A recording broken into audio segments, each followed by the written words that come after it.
Amount of time gives them a chance to run their offense, to go through play sequences. And this is what they work on every week in practice, usually on a Friday. They go over this type of a situation, late game situation. What are we going to do when we have the opportunity?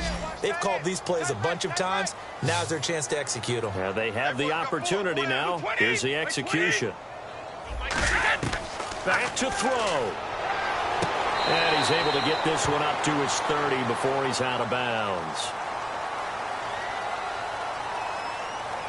Holding offense. So he got his hands a little too far outside. The ref caught him, threw the flag.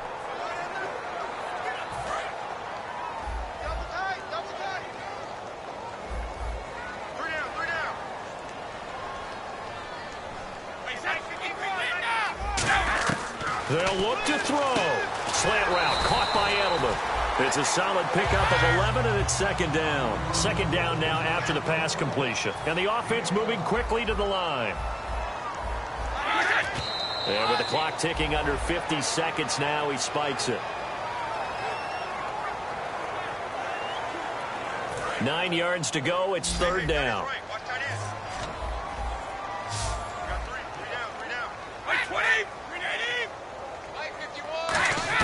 Back to throw. Got a man. It's Amendola. And he's brought down after a good gain. That one goes for 24 yards. And now it looks like they're going to be in the hurry-up. And he clocks it with just over 30 seconds left.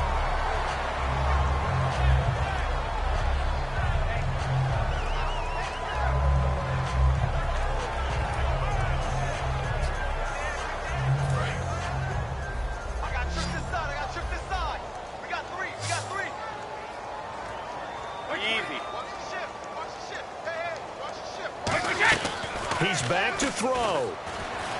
He's got time in the pocket. All kinds of time. Wide open receiver complete. A really nice gain of 25 yards. That's what they need right now. Get the first down, get out of bounds, stop the clock. Just playing smart football, understanding the situation, making the plays necessary, and making sure that clock stops at every opportunity.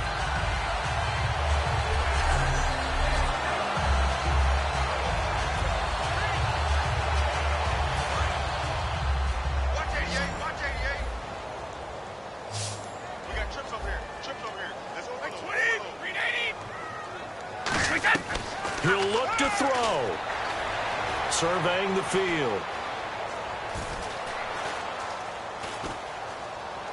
And over the middle to the tight end, Bennett. Now whistles come in. We're going to get a timeout here by the offense. It'll be their third and final timeout, so as they talk things over, we'll step aside.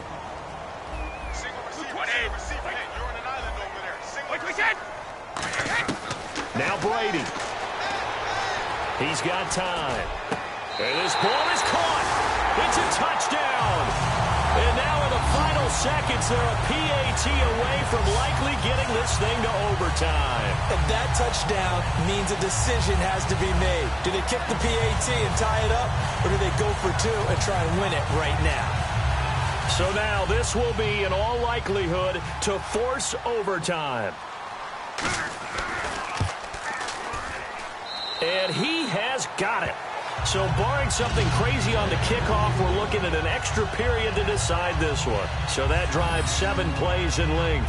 And it ends with a New England touchdown.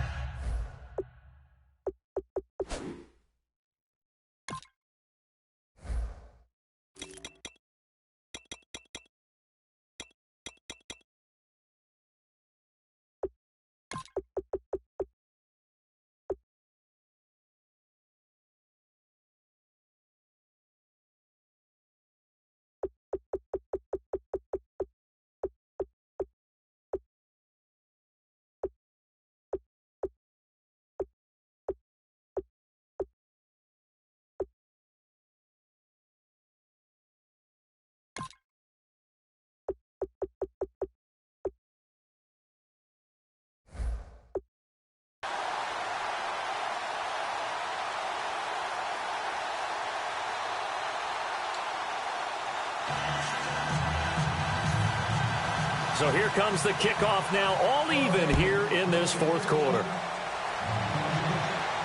Here's Robinson. And some good coverage there by the kick team as they'll bring him down at the 16-yard line.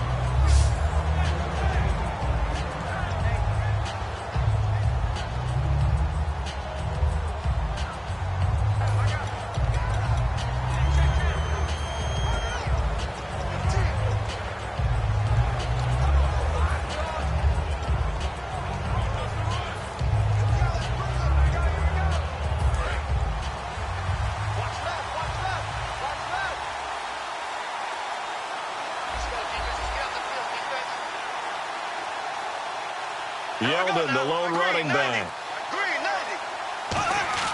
Bortles to throw. He's going to air one out. And this one is incomplete. So we saw a lot of points. Overtime comes. The defenses, they clamp down. Rather amazing, isn't it? Because would you have even thought that we'd get to overtime after what we witnessed for 4 quarters? Not at all. And have 0? Overtime in a playoff game, awesome setup. Remember, the rules the same as they would be in the regular season. That's exactly right, Brandon. Remember, the receiving team, if they score a touchdown, game is over. But if they kick a field goal or don't score, the other team gets a chance to get the football. They get a possession. If they go down and score, they win the football game at that point. If both teams kick field goals, we keep playing. If a defense scores, let's say the receiving team gets the ball, doesn't score, or they throw a pick six or fumble, gets picked up, the defense scores, game over. But here's the best part. In the regular season, only 1 period is played. We could call it a tie. Here, we're going to play until we have a winner. And out now comes Jacksonville as they get ready to go. They're set for their first drive here in overtime, and this is where the crowd can really become a factor. They've had to battle it all day, but I know what you're saying. In overtime, that gets doubled, doesn't it? At least, because now the crowd really wants to be involved and help their team, and that first drive can dictate the whole thing because they know if this team takes it downfield and scores a touchdown, it's game over. It's been loud in here so far. So much goes into a successful play, doesn't it? How about that play action there, freezing the defense just enough to bring the tight end free downfield for the completion. So we've got a 2nd and 5. It's a 5-receiver set. 3 to the left, 2 to the right. Here's Bortles to throw. And the hit jarred it loose. It's incomplete.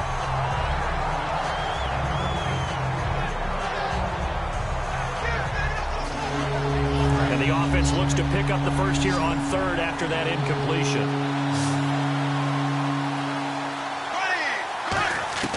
From the gun on 3rd down, Bortles.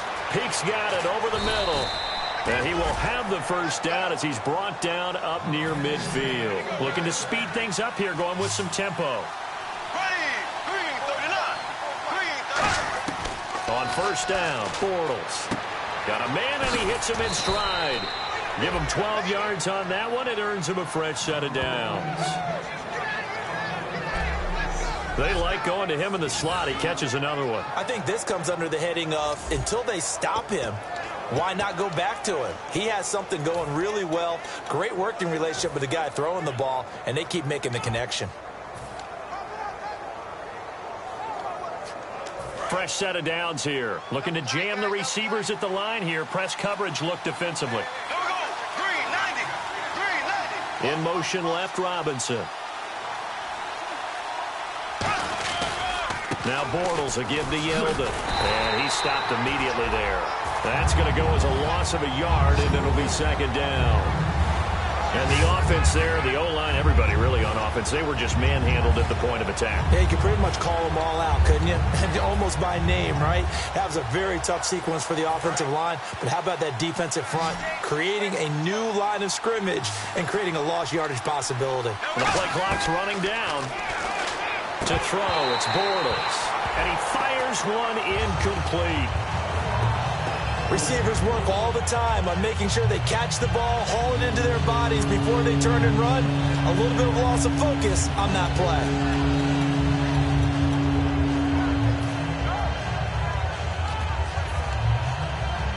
We 3rd and 11.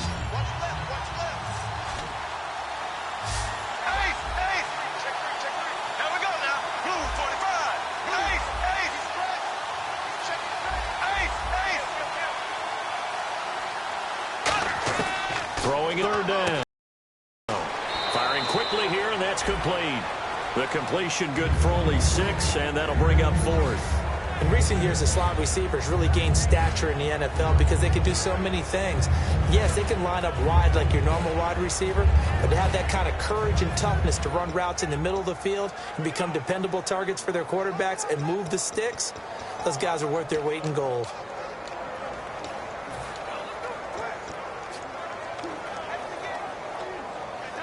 So a big move here, playing to win in overtime. They're going to go for it on 4th down. Play clock winding down. Bortles going to go on 4th down. Quick hitter here, it's complete. And he's able to pick up the 1st down here before he goes down at the 26. And they're going to hurry back to the line now. Bortles now on 1st down. And no escaping this time as he'll go down. They got him for a sack.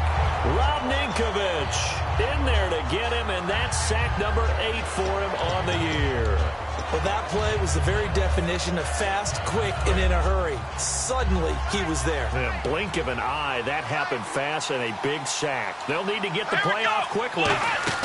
And now here's a carry heading left. And some space here. And he'll get this down to about the 30, 31-yard line. Call it a 3-yard gain, but they'll be forced into a 3rd and 15 coming up. Well, so many times we look at a short run and we praise the offense for trying to set the tempo and establish things. But the defensive guys, hey, they just won the battle there. It wasn't a big run given up. They don't always have to absorb the body blows. Sometimes they dish them out themselves. And on 3rd and 15, we see the dime look, 6 DBs on the field. Playing pass all the way. Now Bortles. And incomplete. The contact made the ball roam free and brings up 4th down.